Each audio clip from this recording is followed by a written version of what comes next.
Very sweet good morning, my dear students. Today, in this video, I'm going to tell the layout of an article. आज आपको मैं इस video में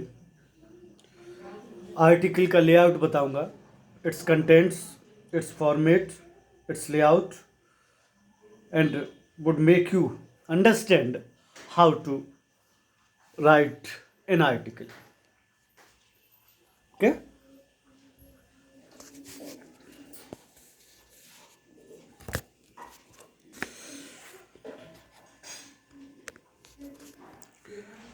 Layout of an article. This is a question. The 21st century has been a severe erosion of values in the society.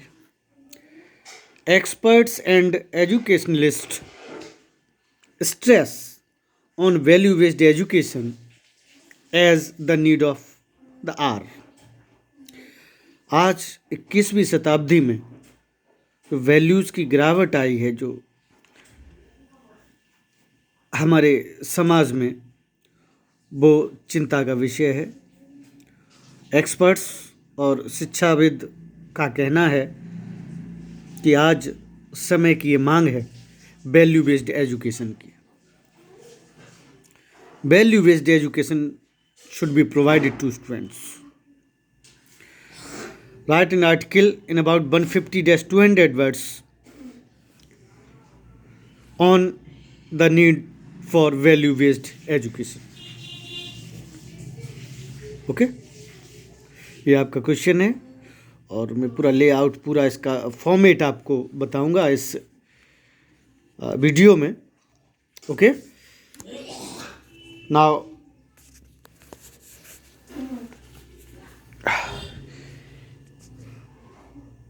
you must see it clearly. This is an article.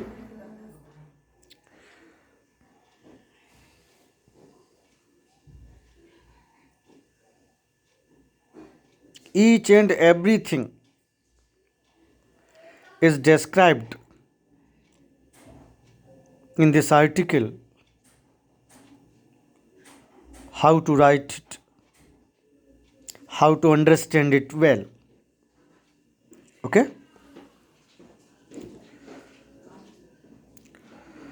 First, title. Title. It is the heading of an article. Title is the heading of an article. Just a word. एक word भी हो सकता है, ये phrase भी हो सकती है, इवन ए शॉर्ट सेंटेंस में मेक द टाइटल और heading of the article. Short sentence भी हो सकता है उसमें। And the title should be appropriate, that would tell you about what you are going to write in article. केवल आपके title से ही पता लग जाना चाहिए किस सब्जेक्ट के बारे में, किस इशू के बारे में, किस टॉपिक के बारे में आर्टिकल आप लिखने जा रहे हैं। It always reflects on the main idea, theme और purpose of the article. इसको लिखते ही मेन आइडिया, थीम या पर्पज जो आर्टिकल का होता है वो पता लग जाता है। ओके, तो this is title. What is title in this article? This is title value based education dash the need of the hour. This is title. तो by observing this heading you could know about what you are going to write an article. किसके बारे में आप इसको लिखने जा रहे हैं। ओके, चलिए और थोड़ा सा इसको क्लियर करें आपके लिए। Second, name of the writer और author by Sagar Das. Okay, 10th भी, 12th भी, एटसेट्रा, नो प्रॉब्लम। ठीक है, your name should be there just below the main heading और टाइटल। बाय करके आप नाम डालेंगे। Okay, If name is given in the question, then you are supposed to put the same name. If name is not given in the question, it means you are supposed to put there ABC, XYZ, etc. What is this? Name of the writer author. This part mentions the name of the writer author. We can also write the designation of the writer author. या designation भी हम लिख सकते हैं, अगर वो कोई पद या कोई क्लास या कुछ है उनका, वो भी लिख सकते हैं. ओके. सेकेंड पॉइंट,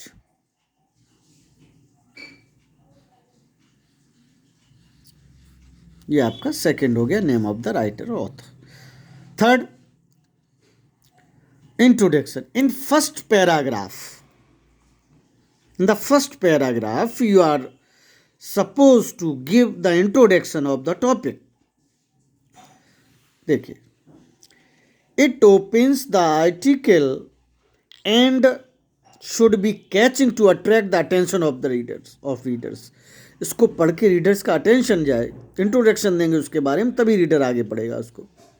इट में open with A quotation, quotation से ओपन हो सकता है, क्वेश्चन से ओपन हो सकता है, और remarkable facts related the article, उससे भी ओपन हो सकता है. Okay.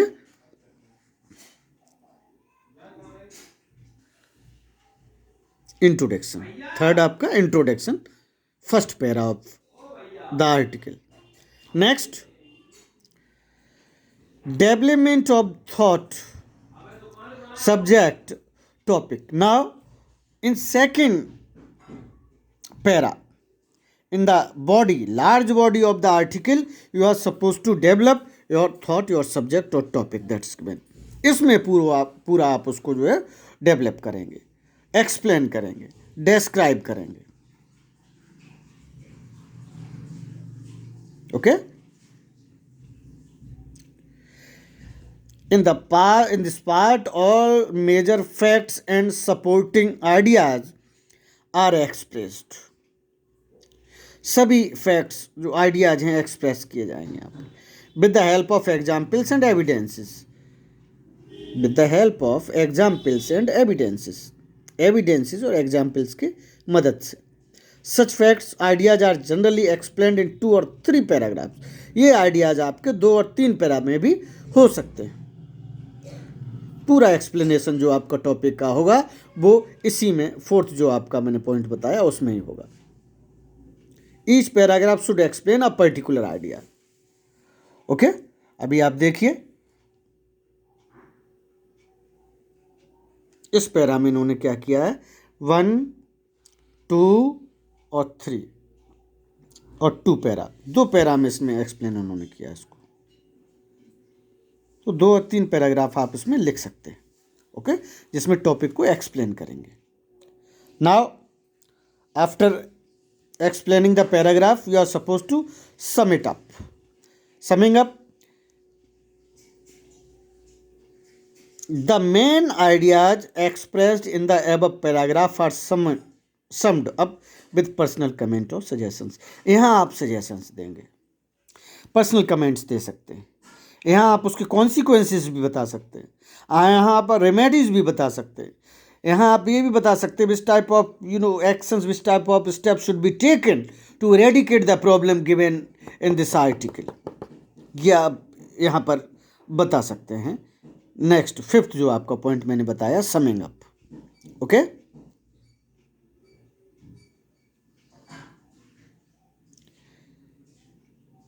Next, conclusion. This is the last paragraph, very last paragraph, in which you would conclude your article. It concludes the ideas expressed in the article and expresses our feelings. जो ideas express किए हैं आपने article में, उनको conclude करेंगे, हमारी feeling को express करेंगे. Such as our expectations, appeal, warning, action. क्या अपील कर रहे हैं आप लास्ट पैरा से, क्या वार्निंग दे रहे हैं, क्या लोगों को बता रहे हैं इसके कॉन्सिक्वेंसेस या इससे होने वाले जो है इफ़ेक्ट्स का वार्निंग आप दे रहे हैं उनको, या कोई रिक्वेस्ट उनसे कर रहे हैं, अपील कर रहे हैं. ये सभी चीज़ें आपकी लास्ट कंक्लूजन में रखी जाएंगी। ओके।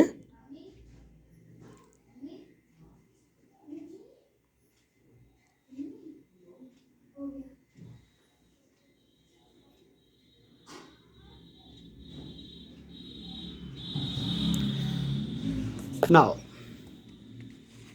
फर्स्ट टाइटल हो गया आपका, नेम ऑफ द ऑथर हो गया, third one is introduction. First paragraph, it is rightly said that values are priceless.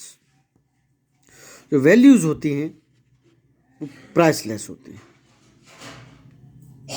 Okay, अमूल्य होती हैं। वाइल वैल्यूएबल्स आर प्राइज्ड, और वैल्यूएबल्स होते हैं वो भी कीमती होते हैं। Values like love, compassion, sympathy, empathy, tolerance etcetera, क्या क्या वैल्यूज होती हैं, क्या क्या हमारी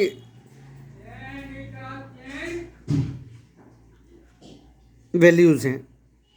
प्यार, कंपैशन, लगाव, सिंपैथी, टॉलरेंस, सहनशीलता एटसेट्रा, काइंडनेस, बीनवॉलेंस, नॉन वॉलेंस, ये सभी वैल्यूज होती हैं।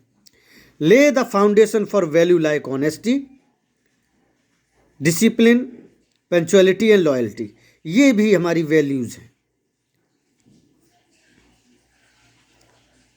ओके, तो introduction of the para of the values of the topic is given in this para. Now development of thoughts, introduction के बाद उसको डेवलप करेंगे जो भी टॉपिक हमारा है। Today's fast paced competitive world has led men to have compromised on his values. आज जो दुनिया भर की भागम भाग है और जो प्रतिस्पर्धा चल रही है उसमें लोगों ने अपनी वैल्यूज़ को जो है कॉम्प्रोमाइज़ उनके साथ कर लिया है, इंटीग्रिटी एंड कैरेक्टर, अपने चरित्र और वैल्यूज़ के साथ। As a result we see aggression, लोगों में देखते हम arrogance, aggression, selfishness, rampant corruption, okay, unlawful activities and inhuman behaviour. These all the things have been happened due to the compromised on our values. इस वजह से ये चीजें आई हैं. Next, there is an urgent need to introduce value-based education dealing especially with human values. आज ज़रूरत है बहुत ज़्यादा वैल्यू बेस्ड एजुकेशन की, ह्यूमन वैल्यूज़ की, specially to redesign the fabric of our educational system.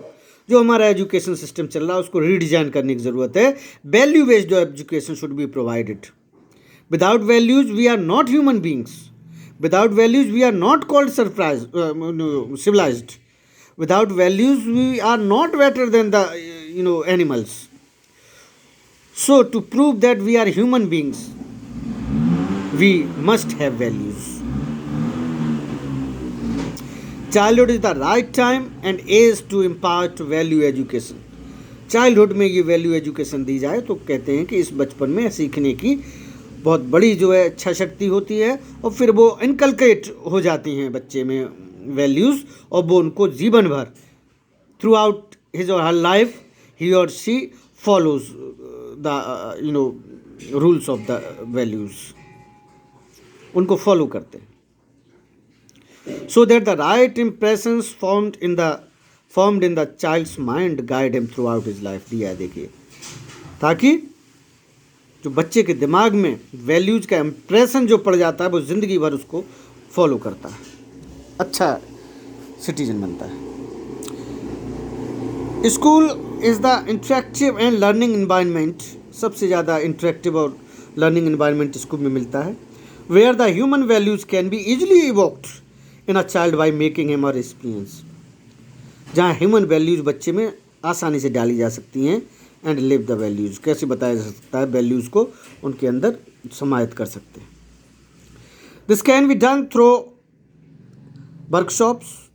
Workshops कराइए, उसमें बताइए बच्चों को वैल्यूज़ के बारे में, सेमिनार्स कराइए, कैंप्स लगवाइए, open forums are some various ways in which values are caught and not just taught. यहाँ पर इस तरह के जब आयोजन होंगे, ऑर्गेनाइज किए जाएंगे, ठीक है, तब बच्चे उसको वैल्यूज़ को सीखेंगे उसको स्कूल के माध्यम से। नाउ नेक्स्ट, ये आपका डेवलपमेंट ऑफ द थॉट हो गया यहाँ से, ये आपका समिंग अप हो गया। Second last paragraph sum up आपने कर दिया कि स्कूल में इस तरह की चीज़ें होनी चाहिए, तभी बच्चे वैल्यूज़ को सीख पाएंगे, जान पाएंगे। Now conclusion,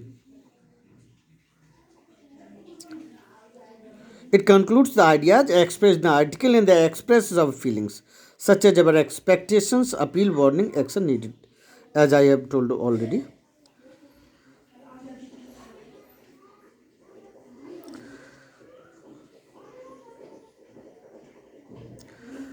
The need of the hour is to integrate value based education into our curriculum। जो हमारा करिकुलम है, जो हमारा सिलेबस है बच्चों की शिक्षा का, उसमें जो वैल्यू बेस्ड एजुकेशन वो प्रोवाइड करानी चाहिए। As it is not only provides us with a profession, कि प्रोफेशनल लैंग्वेज वो अगर कोर्सेज हम करेंगे तो उसमें नहीं, professionally we will be taught and professionally we can't learn that, नहीं उनको हम उसको जान पाएंगे। Which can pursue but also a purpose in life and the ability to know and be ourselves. The writer wants to convey that केवल professional language या education ही हमको नहीं प्रोवाइड करनी चाहिए, value based education is also needed. Professional education के साथ साथ, vocational education के साथ साथ, ट्रेडिशनल एजुकेशन के साथ साथ हमको वैल्यू बेस्ड एजुकेशन भी प्रोवाइड करानी चाहिए। Along with all the education I have told, value based education should also be provided to students to make them civilized, to make them human beings, to make them good citizen, to make them responsible, to understand their liability, duties and responsibilities.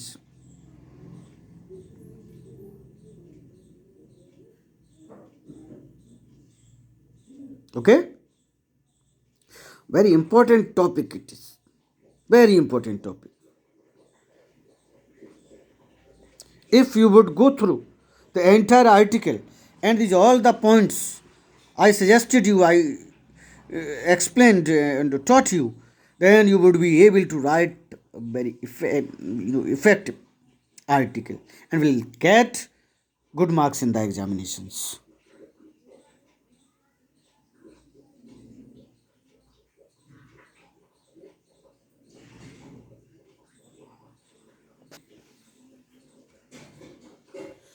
अब a clear look on this article.